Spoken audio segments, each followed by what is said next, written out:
주연절 세 번째 주일 예배입니다. 다 같이 우리 함께 우리 사도신경 고백함으로 주일 예배를 올려드리겠습니다. 전능하사 전지를 만드신 하나님 아버지를 내가 믿사오며 그 외아들 우리 주 예수 그리스도를 믿사오니 이는 성령으로 잉태하사 동정녀 마리에게 나시고 본디오 빌라도에게 고난을 받으사 십자가에 못 박혀 죽으시고 장사한 지 사흘 만에 죽은 자 가운데서 다시 살아나시며 하늘에 오르사 전능하신 하나님 우편에 앉아 계시다가 저로서 산 자와 죽은 자를 심판하러 오시리라. 성령을 믿사오며 거룩한 공예와 성도가 서로 교통하는 것과 죄를 사하여 주시는 것과 몸이 다히 사는 것과 영원히 사는 것을 믿사옵나이다. 아멘. 우리 함께 찬양으로 영광 올려드리겠습니다. 이 시간 마음의 문을 열고 주 하나님 독생자 예수 날 위하여 오시었네 내 모든 죄 다 사하시고 죽음에서 부활하신 나의 구세주 함께 찬양하겠습니다.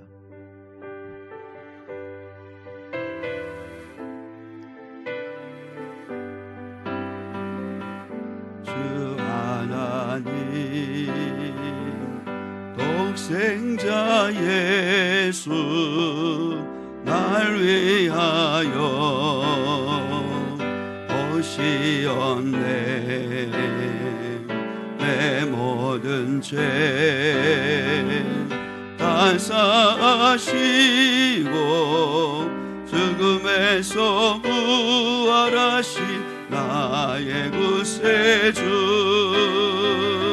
살아계신 주 나의 참된 소망 걱정 근심 전혀 없네 사랑해 주네 갈 길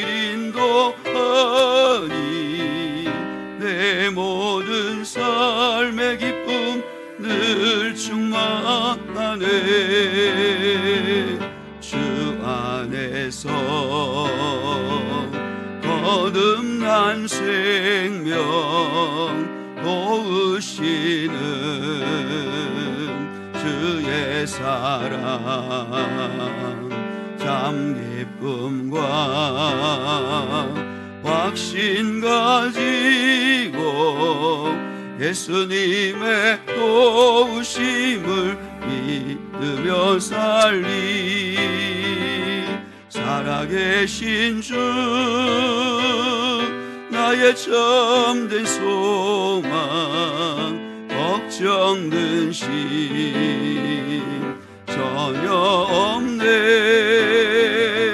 사랑해 주네 갈 길 인도하니 내 모든 삶의 기쁨 늘 충만하네 그 언젠가 주 뵐 때까지 주를 위해 싸우리라 승리의 길 멀고 매도 주님께서 나의 앞길 지켜주시리 살아계신 주 나의 참된 소망 걱정 근심 전혀 없네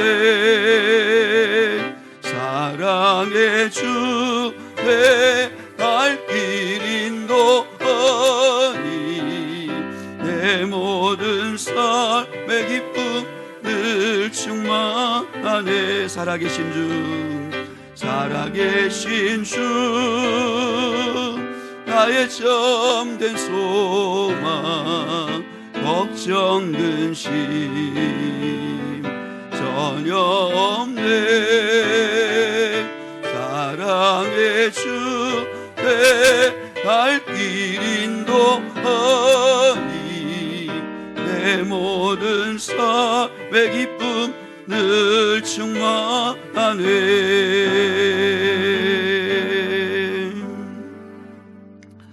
오늘 일부 예배에 온 우리 모든 성도들이 오늘 이 찬송 가사처럼 나는 주님을 섬기는 것에 후회가 없습니다. 나는 이렇게 교회 다니는 것을 후회하지 않습니다. 예수님을 알게 되고 믿게 된 것을 후회하지 않습니다 하는 이 고백이 있을 수 있었으면 좋겠습니다.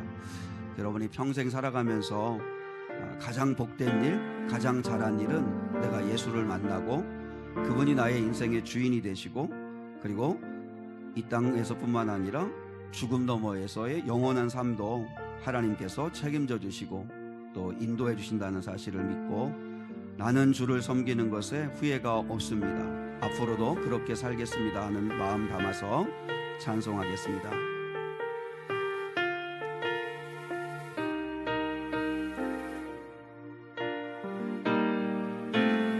나의 평생에 가장 복된 일은 내가 예수님을 만난 것이라. 나의 평생에 가장 잘한 일은 내가 예수님을 주로 섬긴 것이라. 나의 평생에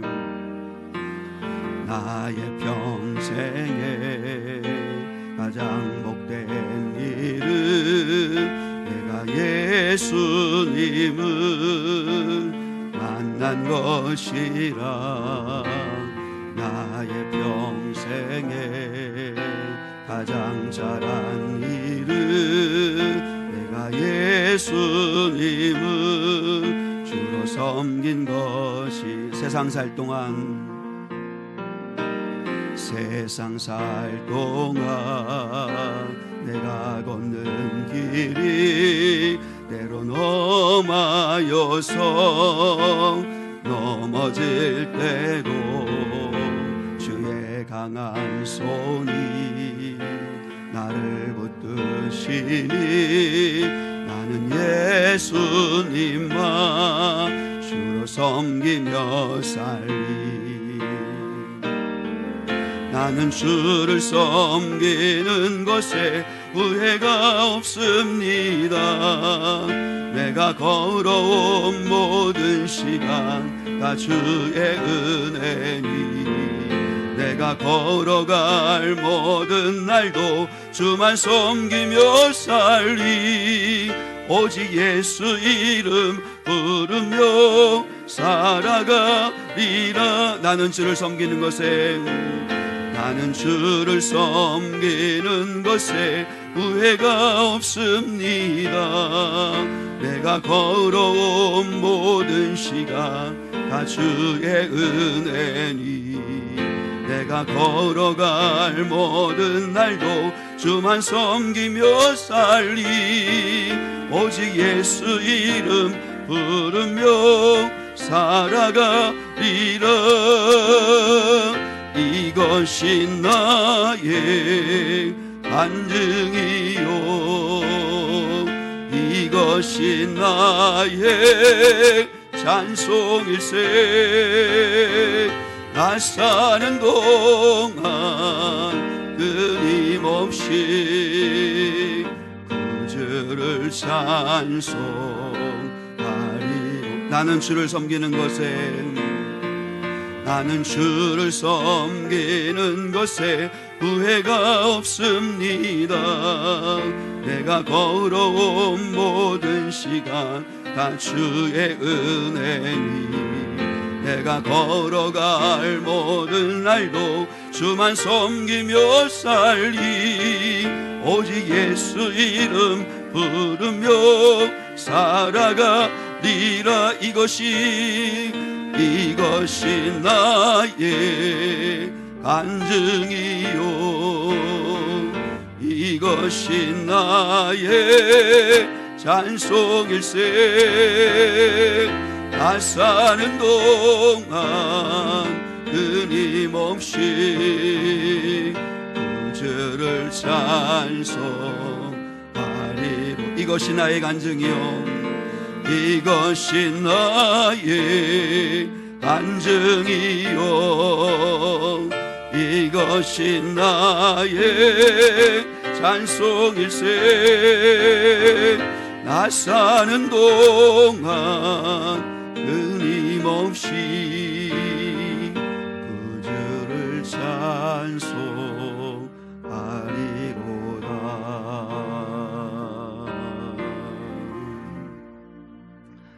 이 시간 예배를 위해서 우리 김윤숙 권사님께서 기도 인도해 주시겠습니다. 함께 마음 모아서 하나님께 기도드리겠습니다.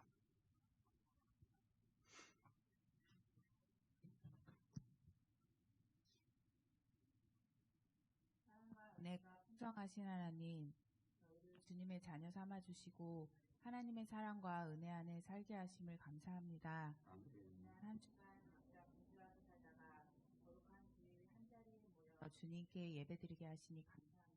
주님, 저희를 구별된 자로서 하나님의 은혜 안에서 믿음으로 거룩한 것들을 선택하며 살려고 하였지만 세상의 유혹에 마음을 빼앗길 때가 있고 죄악에 빠져 길을 잃고 시련 가운데 낙심할 때도 있었습니다. 저희들의 연약함을 불쌍히 여겨주시옵소서. 상한 심령을 붙들어 주셔서 주님 주시는 은혜로 회복하게 하여 주시고 주님 안에서 새로워지는 저희가 되게 하여 주시옵소서. 사랑의 주님, 주님이 세워주신 우리 미래교회를 위해 기도합니다. 우리 교회가 세상을 향하여 빛과 소금의 역할을 잘 감당하게 하여 주시길 기도합니다. 물질로, 전도로, 봉사로, 중보기도로 각 기관에서 여러 모양으로 수고하시는 분들이 있습니다. 주님 기억하여 주시고 은혜 주시고 복 주시길 기도합니다. 수고와 섬김을 통해 주님의 복음이 전하여지고 사랑이 넘치는 교회 되길 기도합니다. 건강 문제로, 재정적인 문제로, 관계의 문제로, 신앙의 문제로, 인생의 여러 문제들로 어려움을 겪고 있는 성도들이 있습니다. 치유와 회복의 은혜 주시길 기도합니다. 저희들 날마다 주님을 의식하며 말씀을 가까이 함으로 주님의 마음을 알게 하시고 순간순간 주님의 인도하심과 도우심을 경험하게 하여 주시길 기도합니다. 목장 모임이 시작되었습니다. 기쁨으로 모이길 힘쓰는 목장 모임이 되어 서로 교제하며 은혜 받은 말씀과 삶을 나눌 때 우리들의 삶 가운데 일하고 계시는 주님을 알아가는 시간 되게 하여 주시옵소서. 목자와 부목자들이 지치지 않고 목원들을 믿음으로 잘 양육하게 지혜와 은혜 주시고 위로와 힘 주시길 기도합니다. 이 시간 주님이 기름 부어 세우신 종을 위해 기도합니다. 저희를 살리는 생명의 말씀을 전하실 수 있도록 마음과 생각을 지켜주시길 기도합니다. 주님께서 주신 사명 잘 감당하실 수 있도록 영육 간의 강건함을 허락하시고 지혜와 성령의 충만함을 더하여 주시길 기도합니다. 이제 말씀을 듣습니다. 주님의 음성으로 듣게 하시고 한 주간 말씀을 듣고 순종하는 저희들 되어 주님 기쁘시게 하는 삶을 살게 하여 주시길 기도합니다. 이 모든 말씀 우리를 계획과 구원하신 예수님의 이름으로 기도드립니다. 아멘.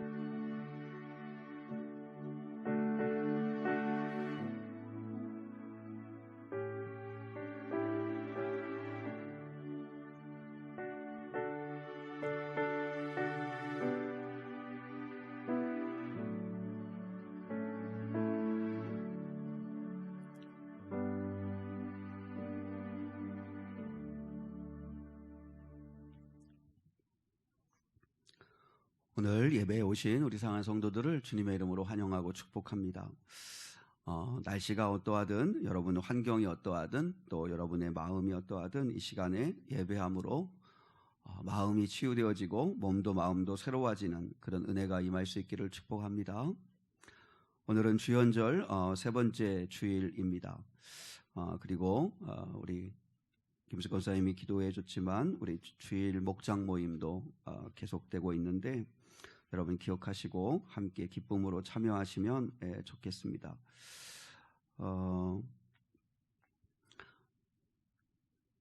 그래서 이렇게 성도들 간에 이렇게 소그룹으로 사실 부담이 따르는 일이기도 하지만 그럼에도 불구하고 더 좋은 유익이 있기 때문에 또 우리가 이렇게 또 소그룹으로 모여서 함께 이야기를 나눕니다. 목소리도 듣고 또 삶의 상황도 듣고 그렇게 하지 않으면 우리가 서로 이렇게 삶을 나눌 수 있는 기회가 별로 없기 때문에 그래서 여러분 좋은 것만 바라보고 또 잘 섬기고 참여하시고 그렇게 해주시면 고맙겠습니다. 매주 금요 중보기도가 있습니다. 여러분 혹시 이제 특별히 기도 제목이 있거나 그러시면 우리 이영재 원사님이 중보기도 또 이제 부장이신데 또 이영재 원사님이나 또 뭐 사모나 저에게 특별히 기도 제목이 있으면 말씀하시면 또 중보기도 때 기도하도록 그렇게 하겠습니다.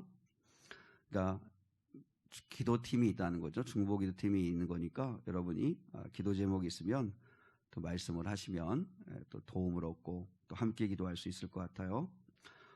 주말 전도 그리고 계속 되고 있는데 기억하시면 좋겠습니다. 이제 다음 주는 마지막 주일이라서 주일 오후 예배를 드립니다. 그렇게 예배 드리고 그래서 주일 오후 예배 드릴 때는 이렇게 목장 소개하는 시간도 갖고 하려고 하는데 아무튼 다음 주에는 주일 오후 예배 드리고요.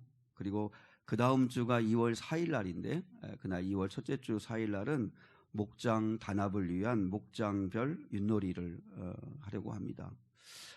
그래서 여러분이 좀 시간을 내셔서 주일 오후에 같이 좀 교제하고 같이 즐거운 시간을 좀 나누면 좋겠고 그래서 그때는 선물을 상금으로 드려서 목장 모임에 이렇게 필요한 경비로 이제 상금 사용할 수 있도록 그렇게 하려고 해요. 그리고 그 선물 추첨도 좀 하려고 하는데 그래서 여러분들이 집에 안 쓰는 거 말고 남 줘도 잘 못 쓰는 거 내가 안 쓰는 거 그런 거 갖고라는 뜻이 아니라 여러분이 꼭 이렇게 누구에게 주어도 참 좋은 선물 여러분이 좀 돈을 들여서라도 좀 사도 되고 뭐 가정 이렇게 용품 같은 거 있잖아요.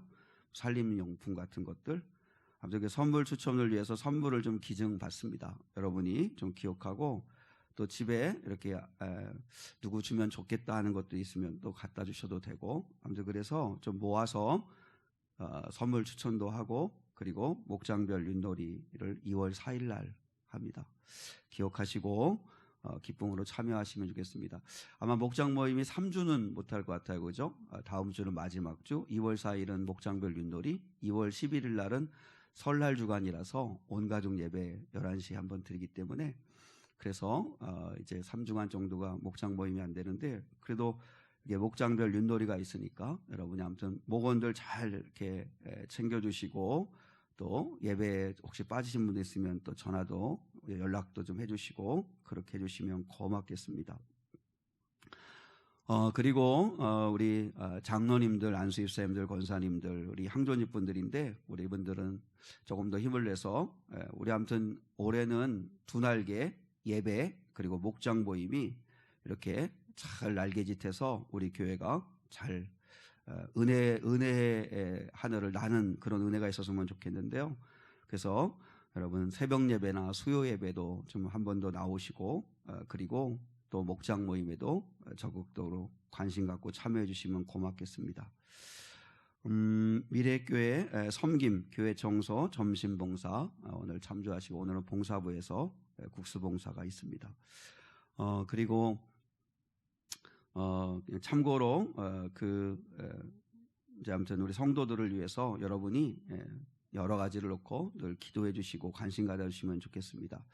우리 노현재 원사님은 이제 이번 주에 CT 검사 결과가 나오는데 그래서 항암 여부도 결정하고 또 이제 지금 현재 상태가 어떤지 이제 점검하는데 기도해 주시면 좋겠고요.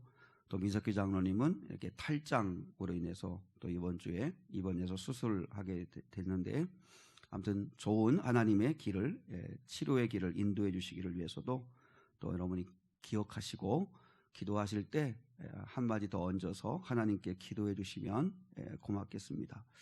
아무튼 우리가 열심히 우리가 서로를 위해서 기도해 주고 사랑하는 게 제일 필요하지 않을까 생각합니다. 우리 또 신조 집사님도 많이 회복되고 잘 되고 있는데 기도해 주시고 우리 또 그렇게 해주시면 고맙겠습니다. 교회 소식은 이것으로 마치겠습니다. 우리 앞뒤 좌우 있는 분 같이 한번 인사 같이 한번 하겠습니다. 이렇게 인사하겠습니다. 하나님의 은혜가 함께하기를 축복합니다. 인사하겠습니다. 하나님의 은혜가 함께하기를 축복합니다. 네, 잘 오셨습니다. 자, 오늘 주시는 하나님의 말씀 같이 보겠습니다. 오늘 주시는 하나님의 말씀은 에베소서 5장 1절로 4절입니다. 에베소서 5장 1절로 4절 말씀이고 주보에도 오늘 주시는 본문의 말씀과 인용 말씀이 있습니다. 보시고 함께 말씀을 받들어 읽겠습니다. 에베소서 5장 1절로 4절입니다. 우리 한 목소리로 같이 1절부터 4절까지 같이 읽을게요. 시작. 그러므로 사랑을 받는 자녀같이 너희는 하나님을 본받는 자가 되고 그리스도께서 너희를 사랑하신 것 같이 너희도 사랑 가운데서 행하라. 그는 우리를 위하여 자신을 버리사 향기로운 제물과 희생제물로 하나님께 드리셨느니라. 음행과 온갖 더러운 것과 탐욕은 너희 중에서 그 이름조차도 부르지 말라. 이는 성도에게 마땅한 바니라.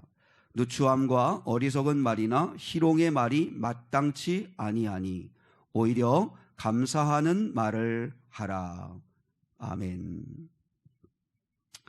그리스도인의 삶의 기준점, 그리스도인의 삶의 기준점이라고 하는 제목 가지고 함께 말씀을 나누기 원합니다. 6걸음이라고 하는 책에 보면 이런 이야기가 나와요. 에베레스트가 세계에서 가장 높고 험준한 산으로 알려져 있잖아요. 전 세계 등반가들이 이제 에베레스트 산을 오르기 위해서 1922년부터 이제 도전을 했습니다.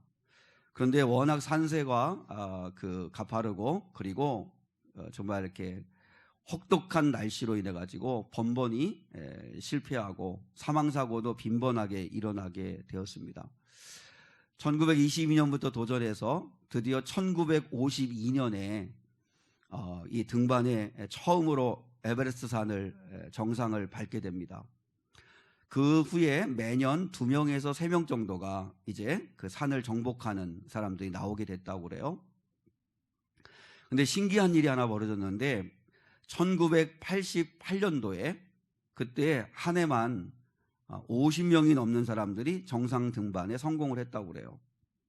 그 해 1988년도를 기점으로 해서 1990년대에는 72명, 92년도에는 90명, 93년도에는 129명이 정상 등반에 성공을 하는 그런 일들이 있게 되었다는 거예요. 그래서 도대체 이유가 뭘까? 어떻게 1988년도를 기점으로 해서 25배, 50배에 달하는 사람들이 에베레스트를 정상을 정복할 수 있었을까? 무슨 지름길을 발견한 걸까? 아니면 인간의 체력이 급속도로 더 좋아진 걸까? 아니면 장비와 등반 기술이 획기적으로 발전한 것인가? 아니라는 거죠. 이유는 뭐냐면 아주 단순했다고 그래요. 베이스 캠프의 위치였다는 것입니다. 그러니까 1988년도 이전에는 베이스 캠프를 해발 3,000m에다가 베이스 캠프를 설치를 했대요. 그럼 이제 에베레스트 산이 거의 8,000m잖아요. 그러니까 이제 5,000m로 올라가야만 되는 건데, 근데 1988년도에 한 등반팀이 상식밖의 일을 하나 한 거예요. 베이스 캠프를 해발 5,000m에다가 설치를 한 거예요. 그 해발 5,000m에다 설치를 하니까 3,000m만 올라가면 되는 거잖아요. 그래서 1988년도부터 이 베이스 캠프의 위치를 더 올렸더니 획기적으로 정상 등반에 성공하는 사람들이 많아지게 되었다라고 하는 이야기입니다. 그러니까 다시 말하면 기준점을 높였더니 정상 등반 성공의 성공률이 훨씬 50배 이상 높아지는 그런 결과를 가져오게 되었다라고 하는 것입니다. 이 이야기는 우리 신앙에, 우리 인생에도 마찬가지지만 특별히 우리 신앙생활에 아주 중요한 적용이 돼요. 그러니까 신앙생활에 있어서 기준점을 어디다 두냐가 되게 중요하다는 거예요. 우리가 신앙생활 하잖아요. 이렇게 교회를 다니잖아요. 근데 세상 사람들이 뭐 교회도 뭐 세상 못지 않더라. 아니 오히려 교인들이 더 하더라.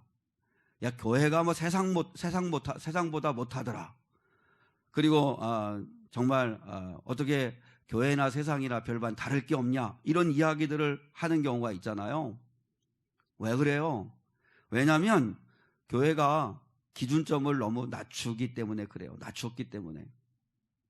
그러니까 신앙생활은 기준점을 높여야 된다는 거예요. 우리 신앙생활의 삶이라고 하는 기준점을 높여야, 그래야 세상 사람들로부터도 매력이 있게 되고, 그리고 또한 관심을 갖게 된다는 거죠. 지난 2주간에 걸쳐가지고 교회란 뭐냐, 교회는 교인들이라고 얘기를 했어요. 교회가 추구해야 할 가장 중요한 두 가치가 있다. 하나는 하나됨이고 하나는 거룩함이다. 여러분, 이게 우리의 교회의 기준점이에요.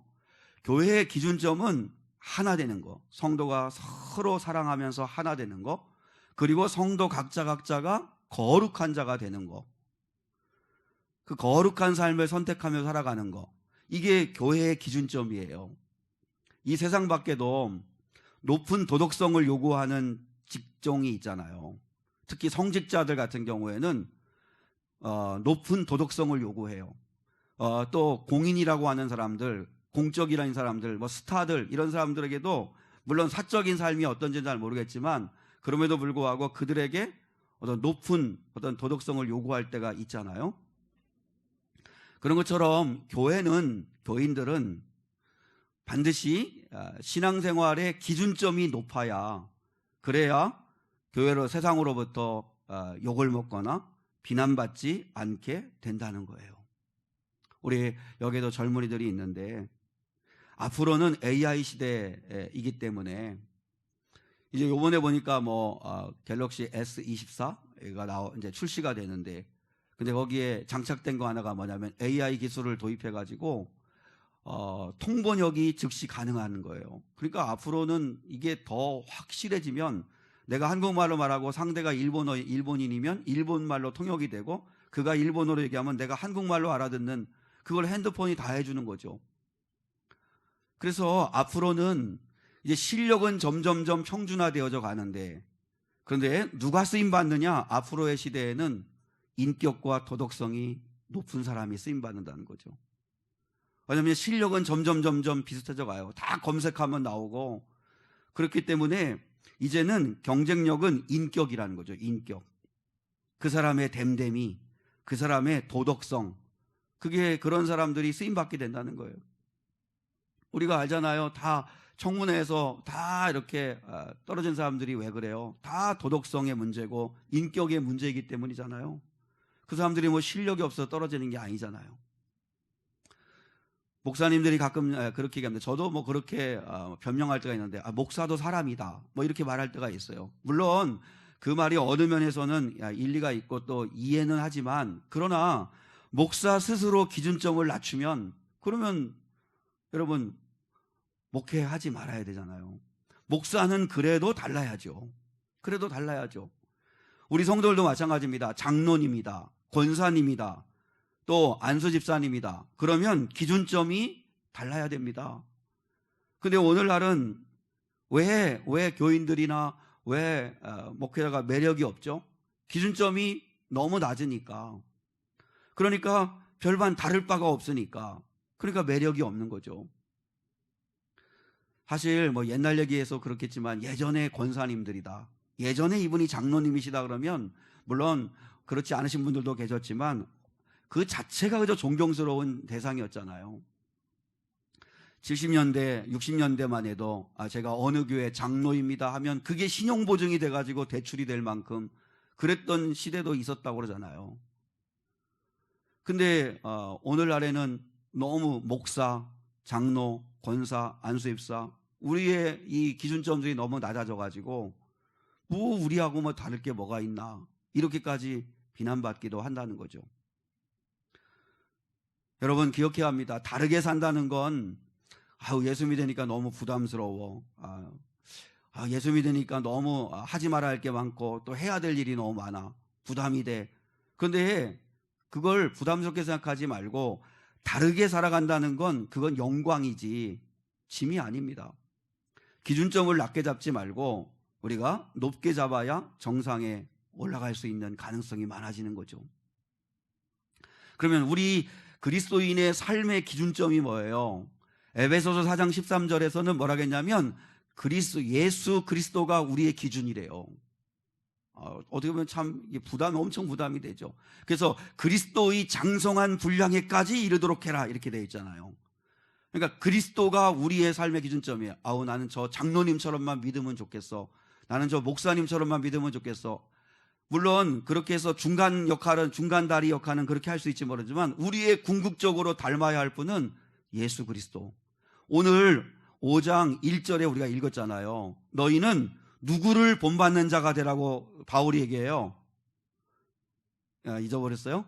여러분, 오늘 5장 1절에서 하나님을 본받는 자가 되라고 하잖아요. 하나님을 본받는 자가 되라. 이 누구한테 하는 이야기예요? 에베소 교인들한테 하는 이야기예요. 에베소 교회가 어떤 곳이에요? 에베소 도시가 아데미 신전이 있어가지고 음란 자체인 그 도시, 향락과 그 음란함과 그 불법과 불의함이 가득한 도시, 그 도시에서 예수를 믿고 다르게 살아가는 그 에베소 교회 성도들에게 하나님을 본받는 자가 되라. 이게 우리의 기준이다. 너희의 기준점을 스스로 낮춰가지고 우스운 사람들이 되지 말고 예수 그리스도를 닮는 데까지 자라가라. 그리고 하나님을 본받는 자가 되라. 그렇게까지 이야기를 해요. 그게 우리의 그리스도인의 기준점이다 라고 이야기하는 거죠. 1세기 때 초대교회 교인들은 세상 사람들로부터 저 사람들은 우리와는 다르네 이런 평가를 받았어요.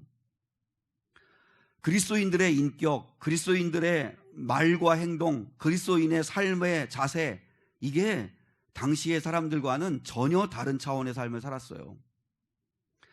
기독교로 보는 세계 역사라고 하는 책이 있는데요. 그 기독교로 보는 세계 역사라고 하는 책을 아주 두꺼운 책인데 그걸 재밌게 읽고 있는데 그 책에서 로마 제국에서 기독교가 급속도로 확산되어진 원인을 밝혔어요.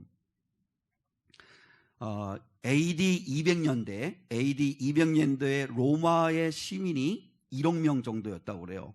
근데 그때 기독교인들이 5%였대요. 근데 AD 300년이 되었을 때 그때 기독교인들이 1억 명 중에서 10%. 그도 엄청난 거죠. 근데 AD 400년에는 50%에 육박하는 사람들이 그리스도인이 되었다고 그래요. 로마인들의 50%에 육박하는 엄청난 일이죠.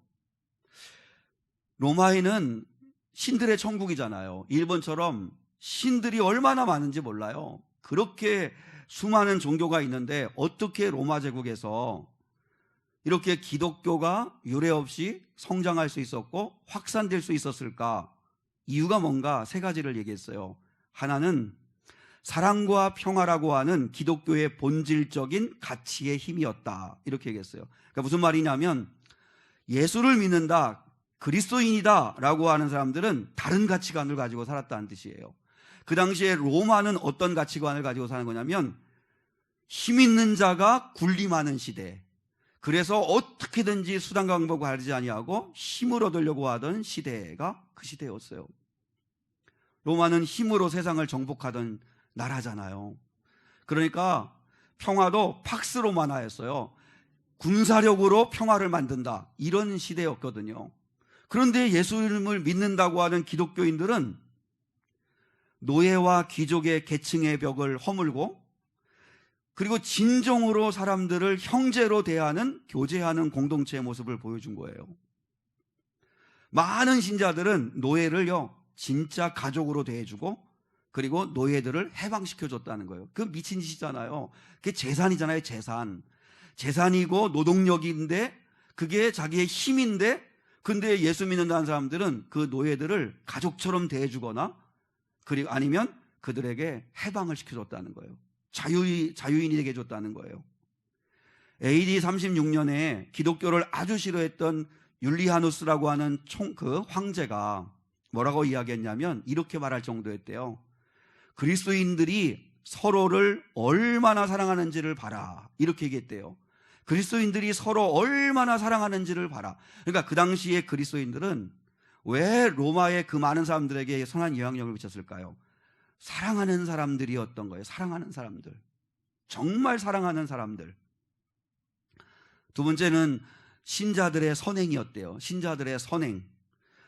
아시잖아요. 지난주도 말씀드렸지만 초대교회 때는 고아와 과부와 병자들과 굶는 사람들을 기독교인들이 도왔어요. 바나바나 물론 아나니아와 삽비라는 잘못되기도 했지만 바나바 같은 사람들은 자기의 재산을 기부해가지고 과부, 고아, 가난한 사람들, 그 사람들을 먹여주고 돕는 일을 했어요. 그 당시에 이게 처형되어진 그 사형수들을 이렇게 그냥 길거리에 버리거나, 왜냐하면 아니면 이렇게 골짜기다 이렇게 내동댕이 치면 짐승들이 다 훼손하는 거예요. 근데 나하고 전혀 상관이 없는 그 사람들을 짐승들에게 훼손되지 않도록 그 시신을 매장해 주는 사람들이 기독교인 됐다는 거예요. 그리스도인들의 그 사랑, 그리스도인의 그 선행, 그게 수많은 사람들을 감동케 했다는 거예요. 그리고 마지막 세 번째가 기독교가 로마 제국에서 확산된 이유는 기독교만의 독특한 신관이었다는 거예요.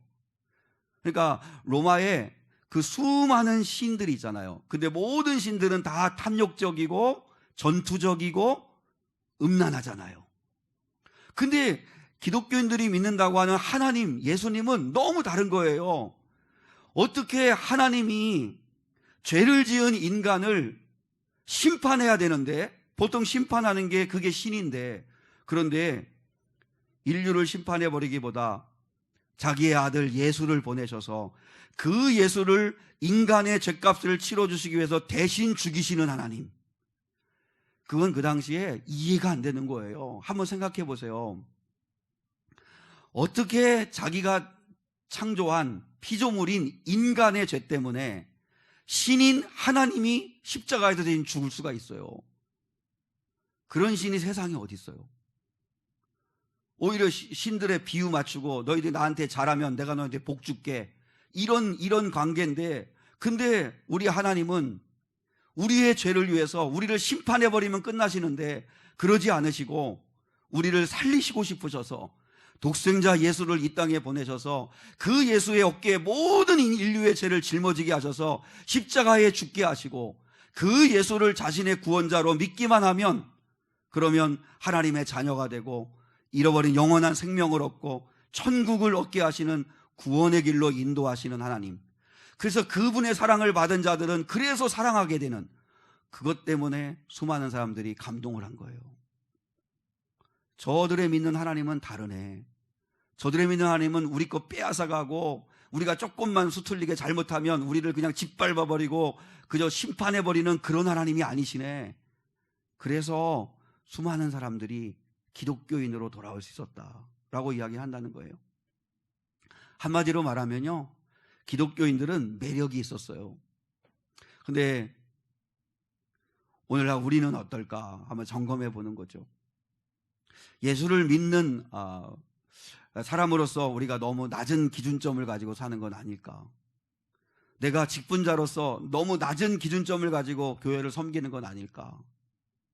최소한 우리가 정말 목사다, 장로다, 권사다, 안수입사다 하면 정말 그런 기준이 있어야 되는데 너무 기준점이 낮아진 건 아닐까?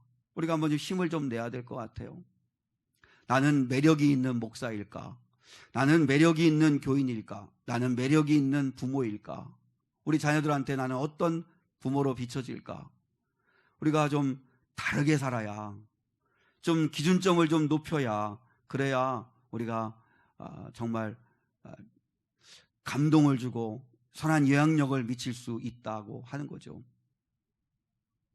오늘 본문은 특별히 이제 에베소서 5장을 우리가 함께 이제 나누게 될 텐데, 오늘은 1절로 4절 말씀을 통해서 한 가지입니다. 그리스도인의 삶의 기준점으로 삼아야 할 삶에 적용하는 부분 하나입니다. 우리 한번 따라하겠습니다. 사랑만 하며 살아보기 원합니다. 시작. 사랑만 하며 살아보기 원합니다. 자, 우리 1절과 2절 한번 같이 읽겠습니다. 본문 1절과 2절 시작. 그러므로 사랑받는 자녀같이 너희는 하나님을 본받는 자가 되고 그리스도께서 너희를 사랑하신 것 같이 너희도 사랑 가운데서 행하라. 여기서 이제 우리에게 명령하시는 건 너희도 사랑 가운데서 행하라. 무슨 말이에요? 사랑하라. 사랑만 해라. 사랑만 하며 살다가 와라. 뭐 이런 주님의 말씀이죠. 참 부담스럽다. 어떻게 사랑만 해? 이제 우리가 이렇게 받아들일 수 있는데, 보세요. 1절에서는 하나님을 본받는 자가 되라. 이거 막 숨이 턱턱 막, 어떻게 하나님을 본받을 수 있을까? 그냥 목사님 본받고 그냥 사람을 본받는 거는 할 수 있겠는데 어떻게 하나님을 본받을 수 있을까? 그래서 요한일서 4장에는 하나님은 사랑이시라 이런 말씀을 하시잖아요. 그러니까 너희가 하나님을 믿는다면, 형제를 사랑하지 아니하면 하나님을 믿는 게 아니다 하는 말씀도 하잖아요. 그리고 너희는 사랑하라, 사랑 안에 거해라, 사랑 가운데 살아라, 이렇게 말씀하시는데, 여러분 근데 중요한 건 뭐냐면 1절 잘조법문에 있는 것처럼 전제가 있습니다. 하나님을 본받는 자가 되라, 너희는 사랑 안에 거하라.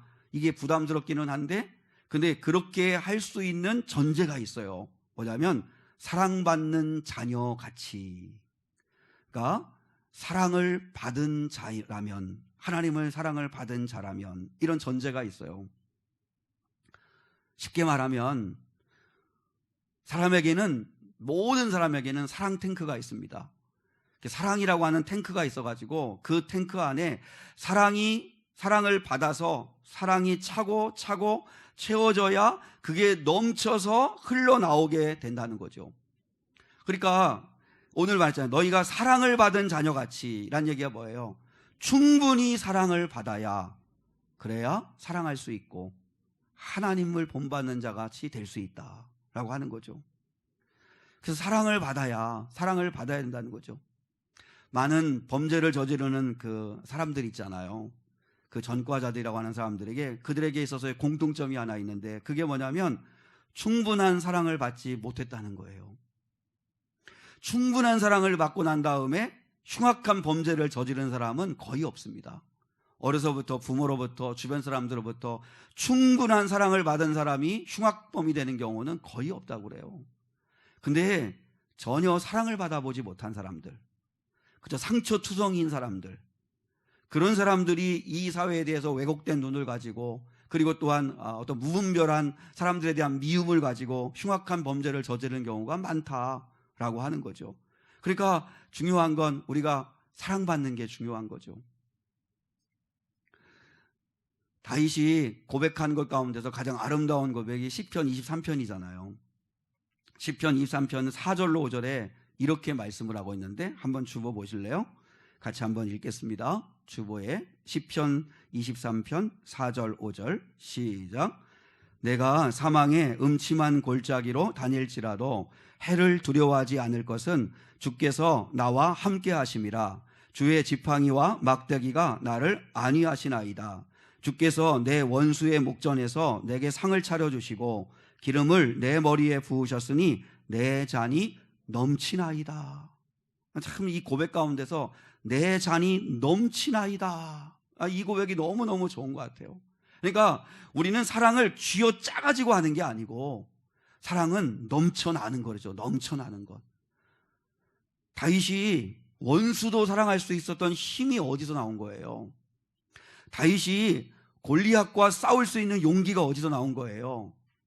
다윗이 아들 압살롬이 아버지를 죽이겠다고 목에 칼을 겨눌 때 도망가면서도 낙심하거나 절망하지 않은 이유가 뭐예요?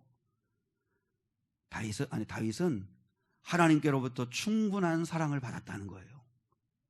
그래서 내 잔이 넘치나이다. 그래서 절망하지 않고 낙심하지 않고 무너지지 않고 두려워하지 않고 이길 수 있다는 거예요. 사실 다윗은요, 부모님의 사랑은 별로 못 받았어요. 8번째 아들이기 때문에 막둥이라서, 막내는 아버지가 사무엘이 선지자가 왔을 때 부르지도 않았잖아요. 초청하지도 않았잖아요. 그러니까 아버지로부터 사랑받지 못했어요. 그래서 다윗이 그런 고백하잖아요. 아버지도 나를 버렸지만, 그러나 내가 외롭게 홀로 고독한 가운데 그 들판에서 양떼들 돌볼 때 하나님은 나를 만나주셨고, 나도 그 외로운 시간 늘 나와 함께 하시는 하나님을 묵상하고 그분 찬양하고 그분께 기도하고 그분의 말씀 내 안에 채우고 하나님과 함께 하기를 다윗은 좋아했어요. 왜요? 너무 외로우니까. 늘 들판에서 양떼를 돌보면서 살아야 되니까. 얼마나 무섭기도 하고 얼마나 외롭기도 하고 힘들었겠어요. 근데 그는 그때 하나님께로부터 충만한 사랑을 받았다는 거예요. 저는 우리 사랑하는 성도들이 하나님의 사랑을 받는 경험들이 넘쳐날 수 있기를 주님의 이름으로 축복합니다. 하나님의 사랑을 받은 경험이 많은 사람들이 시험이 와도 무너지지 않고, 유혹이 와도 넘어지지 않고, 어려움이 와도 절망하지 않고 일어설 수 있는 거예요. 왜요? 하나님의 사랑이 있기 때문에. 우리가 이런 예를 한번 들어볼게요. 이것도 제가 또 들은 이야기인데, 만약에 제가 여러분에게 1,000만 원씩을 좀 헌금하시라 이렇게 이야기하면, 그럼 여러분은 어떻게 하겠어요?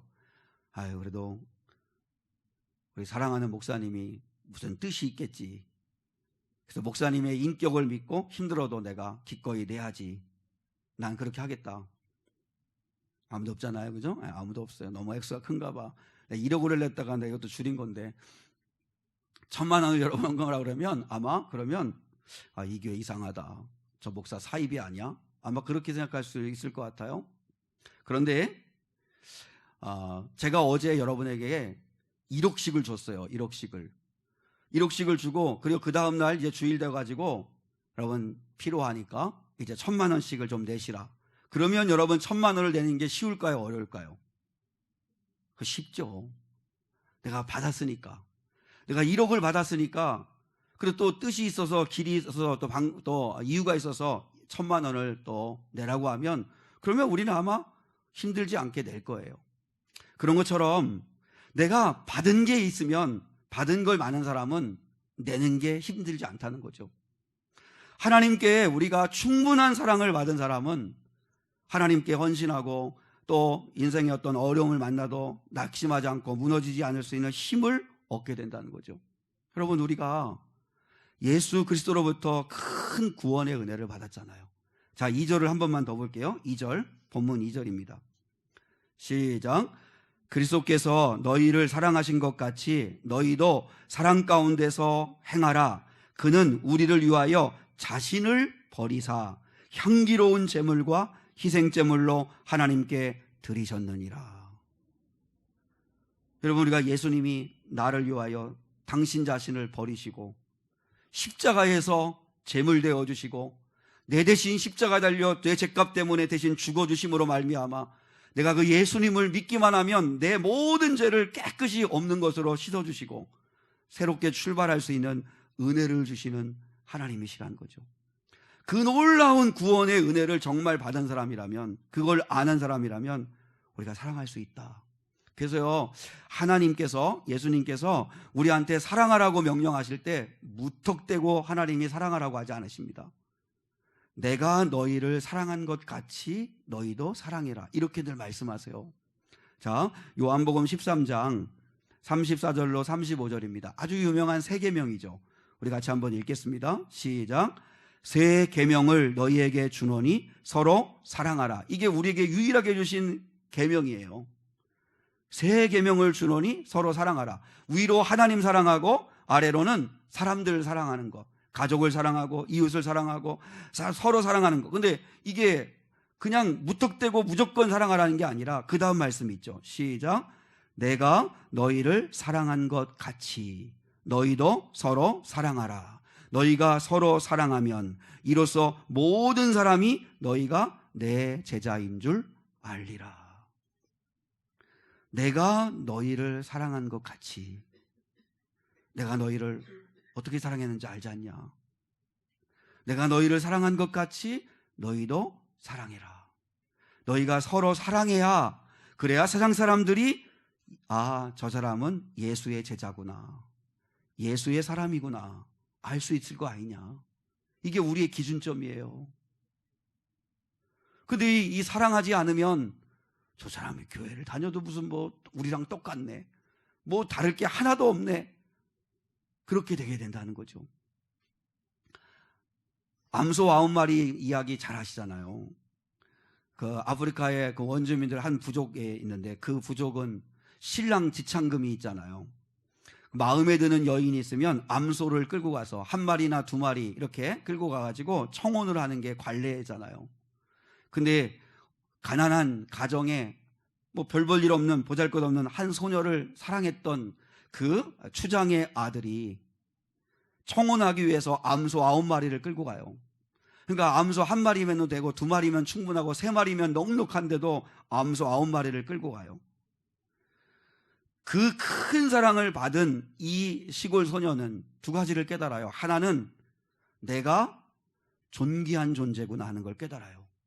아, 나를 위해서 암소 9마리까지 지불할 만큼 내가 우스운 사람이 아니구나, 내가 별 볼 일 없는 사람이 아니구나, 내가 존귀한 자구나, 자신의 가치를 깨달아요. 그리고 나아가 또한 이렇게 나를 사랑한 남편의 사랑에 기대에 부응하기 위해서 나도 최선을 다해야겠다.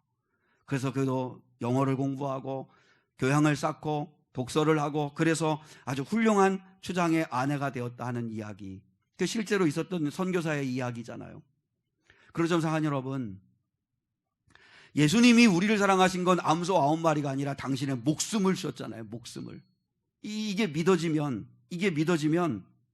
그러면 우리는 2가지가 우리 안에 일어나야 합니다. 내가 아무것도 아닌 게 아니구나. 내 자신을 사랑하게 됩니다. 예수님의 사랑을 아는 사람은 내 자신을 우습게 여기지 않습니다. 아유, 나 같은 게 뭘, 나는 왜 이렇게 할 줄 아는 게 하나도 없을까, 내가 해놓은 게 하나도 없을까, 자신을 무가치하게 여기지 않습니다. 그러면 생각해 보세요. 아니, 하나님이 그렇게 무가치한 나를 위해서 주님이 십자가에서 죽으신 겁니까? 그렇지 않잖아요. 내가 얼마나 존귀하면 나 대신 예수님이 나를 위하여 십자가에 달려 죽기까지 하셨을까? 내 존재 가치를 귀하게 여길 줄 알고, 그리고 더 나아가 신랑 되시는 예수 그리스도의 신부다운 삶을 나도 살아야지 하면서 여러분 삶의 기준점을 높이는 거죠. 그러면 하나님께 사랑을 받은 자가 하나님의 사랑을 받은 자답게 사랑하며 산다는 게 뭐예요? 오늘 본문에서 3절과 4절에서 이렇게 얘기하죠. 자, 하나의 예인데 같이 한번 읽을게요. 3절 4절 시작. 음행과 온갖 더러운 것과 탐욕은 너희 중에서 그 이름조차도 부르지 말라. 이는 성도에게 마땅한 바니라. 누추함과 어리석은 말이나 희롱의 말이 마땅치 아니하니 오히려 감사하는 말을 하라. 여기서는 이제 언어에 대한 이야기를 한 번 더 강조하는데요. 지저분하고 추잡스러운 말들, 더럽고 어리석은 희롱의 말, 가시돋친 말, 남을 깎아내리는 말 하지 말고 차라리 감사의 말을 해라. 감사의 말을 해라. 소통 전문가로 아주 유명하신 김창옥 씨 있잖아요. 그죠? 그분도 크리스찬인데, 근데 그 크리스찬이신 김창옥 그분이 이렇게 젊은이들한테 결혼 상대를 찾을 때, 그때 어떤 사람과 결혼하면 틀림이 없냐면 모국어가 좋은 사람과 결혼해라 하는 이야기를 해요. 모국어가 좋은 사람과 결혼해라. 모국어가 좋다는 말이 무슨 말이냐면 어떤 위기를 만나거나 문제를 만났을 때 그때 툭 튀어나오는 그의 말, 불평하고 원망하고 남 탓하고 이런 게 아니라 그때 격려하고 그도 이렇게 희망적으로 이야기하고, 하여튼 위기를 만났을 때 그때 무식 가운데 나오는 말, 그게 모국어라는 거죠. 그리고 가정에서 흔히 편한 사람들과 있을 때 늘 주고받으며 쓰는 말, 그래서 부모를 만나서 그 부모들의 언어를 들어보는 것도 중요하다. 그래서 특히 고미사감이란 말 많이 하잖아요. 고맙습니다, 미안합니다, 사랑합니다, 감사합니다.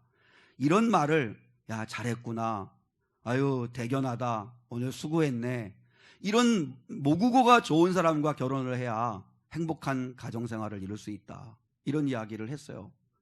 여러분, 그러니까 이왕이면 감사하는 말, 이왕이면 오히려 차라리 너희는 감사하는 말을 해라. 아니, 감사가 입에 달고 살아라, 감사를. 자, 그 말씀을 또 디모데전서 6장 7절로 8절에서 이렇게 말씀하고 있는데요. 같이 한번 읽어봐요. 시작.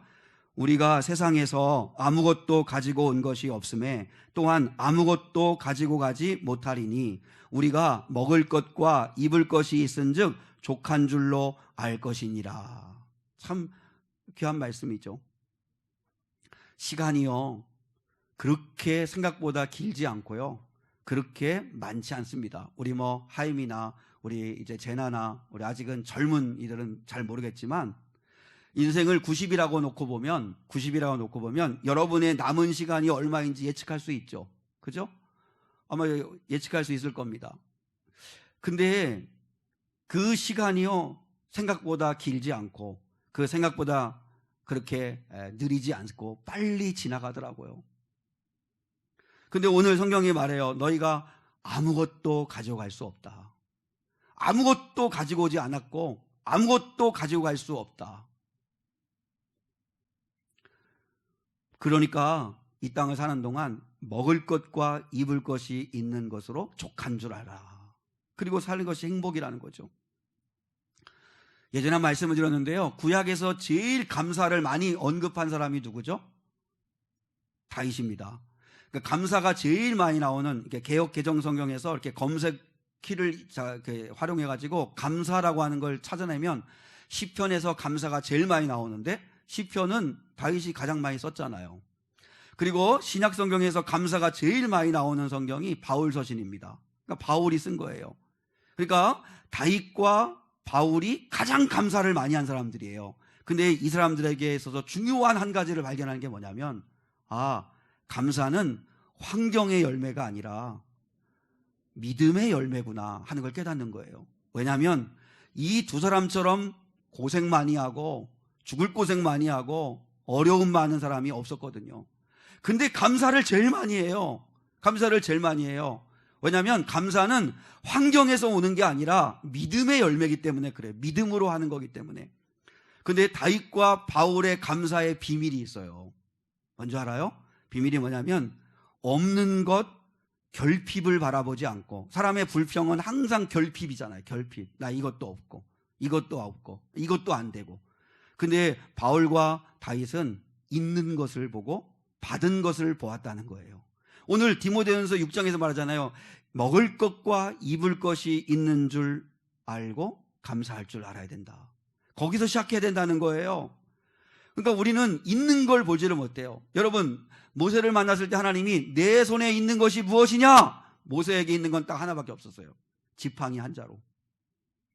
미디안 광야에서 40년 동안 살았지만 양떼 한 마리, 땅 한 평이 없었어요. 지팡이 하나. 그거 가지고 역사하셨어요.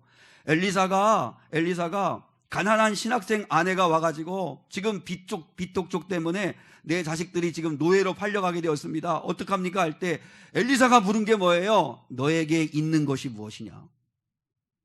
기름 조금밖에 없어요. 이렇게 얘기했잖아요. 근데 봐요.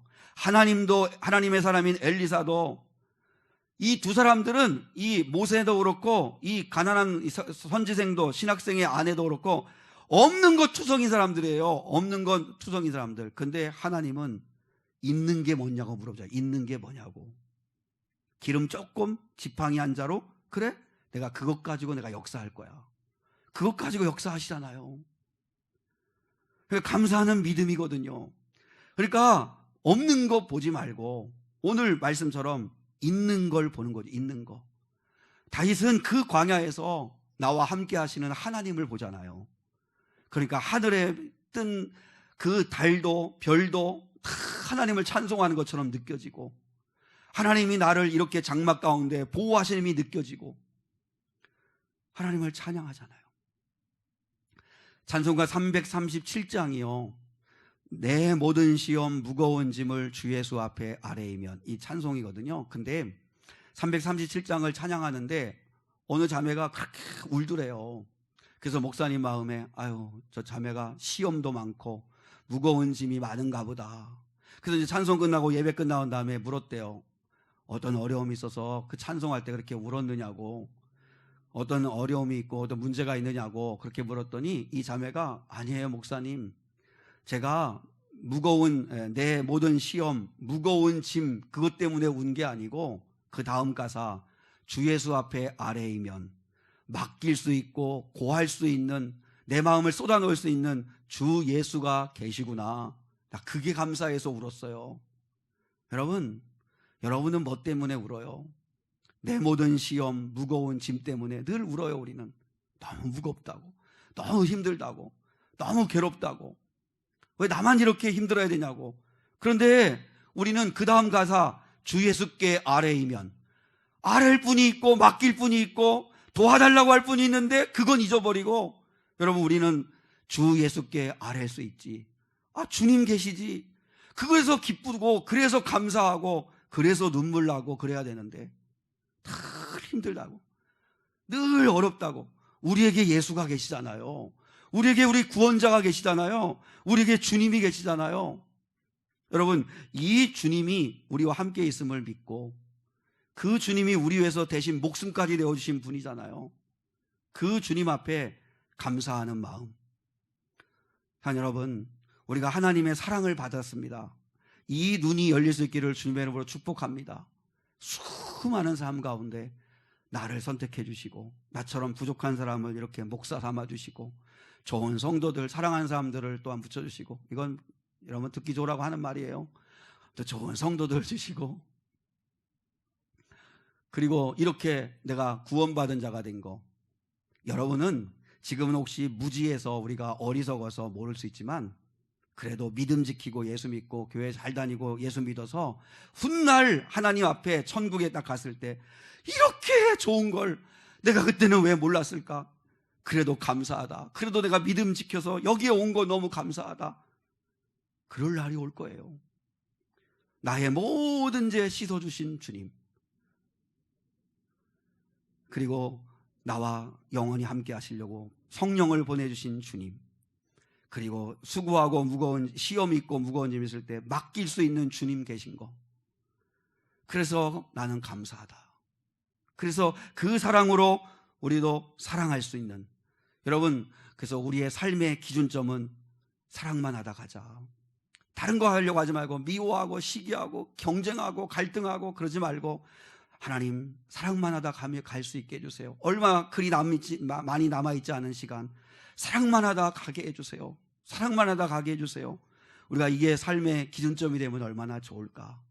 이 은혜를 달라고 기도하는 저와 여러분 될 수 있기를 주님의 이름으로 축복합니다. 나주님의 기쁨 되기 원하네. 우리 함께 찬양 드리겠습니다.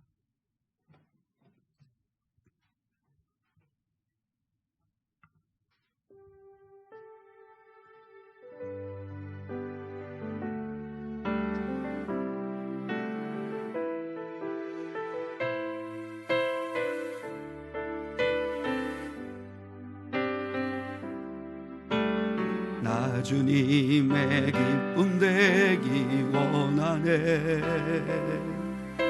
내 마음을 새롭게 하소서.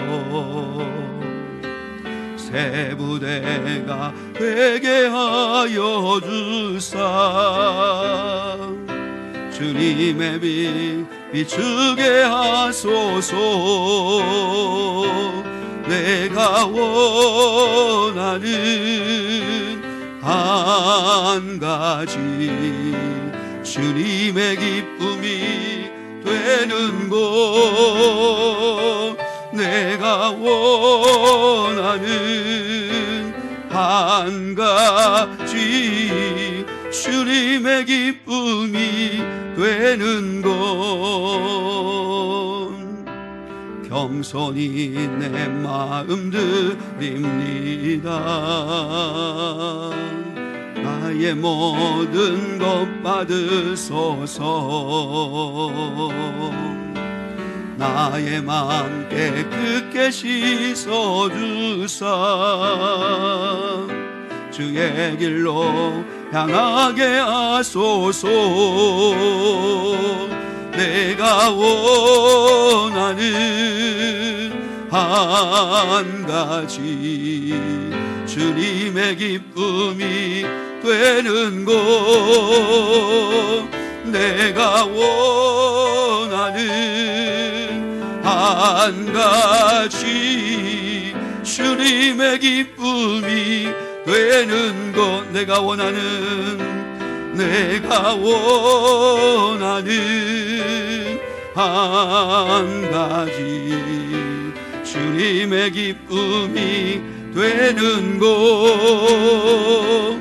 내가 원하는 한 가지 주님의 기쁨이 되는 것.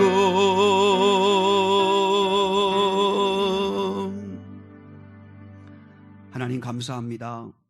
오늘 거룩한 주일을 맞이하게 해주시고 이렇게 하나님 아버지 앞에 달려나와 먼저 예배할 수 있게 하심을 감사합니다. 하나님은 우리에게 가장 기뻐하시는 건 내 백성, 내 자녀들이 나를 예배하는 것이라고 말씀하십니다. 하나님, 오늘 이 시간 예배하는 저희들에게 하나님 무엇보다 하나님께서, 예수 그리스도께서 우리를 어떻게 사랑하셨는지, 그리고 그 사랑받은 자녀답게 우리가 어떻게 사랑하며 살아야 할지 다시 한번 깨닫게 하심을 감사합니다. 우리 신앙의 기준점을 낮추지 말게 도와주시고, 아버지 하나님, 무엇보다도 하나님을 닮아가는 자, 예수를 닮아가는 자가 되게 하옵시고, 그래서 하나님처럼, 예수님처럼 저희도 사랑하며 살 수 있는 자들 될 수 있도록 은혜를 주옵소서. 오늘 이 아침에도 하나님께서 우리 귀한 성도들 한 사람 한 사람을 축복하여 주시기를 소망하며 예수 그리스도의 이름 받들어 기도드리오며, 지금은 우리 주 예수 그리스도의 은혜와 하나님 아버지의 극진하신 사랑과 성령 하나님의 함께하심이 오늘 여기 모여 예배한 거룩한 성도들 위에 영원히 함께하시기를 축원하옵나이다. 아멘.